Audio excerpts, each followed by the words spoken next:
In today's video, I'm going to teach you how to enable Wi-Fi in Windows 11. Whether you're setting up a new device or simply trying to reconnect to your favorite network, this straightforward process will get you online in no time. First things first, you'll need to navigate to the bottom left corner of your screen where you'll find the Start button, which is conveniently marked by the familiar Windows icon. Clicking this will open your Start menu, a central hub for accessing all the important features of your computer.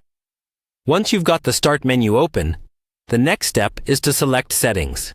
You can spot it usually by a small gear icon, which symbolizes all the customization and control options available for your system.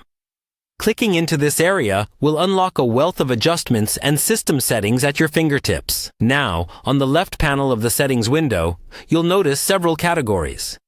For our purpose, you'll want to click on Network and Internet. This section deals with all things related to connectivity, ensuring your device communicates smoothly with the world.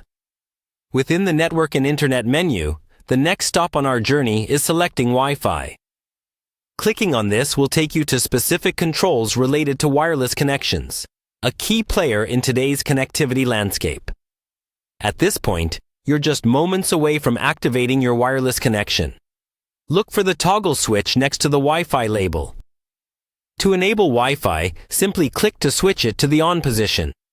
This quick action is what allows your device to start scanning and connecting to available networks around you.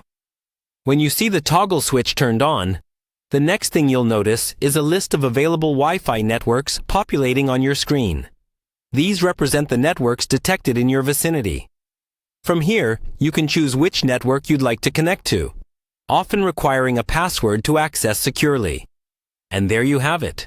By following these steps, your Windows 11 device should now have Wi-Fi enabled, opening the portal to the vast information and resources available on the Internet. Remember, if you don't see any networks appearing, ensure that you're within range of a network, or check that your Wi-Fi router is functioning properly. This is a simple yet essential task in our modern digital age, crucial for maintaining productivity, entertainment, and staying connected with those important to you. Thanks for watching, and I hope this guide has been helpful in assisting you to enable Wi-Fi on your Windows 11 device.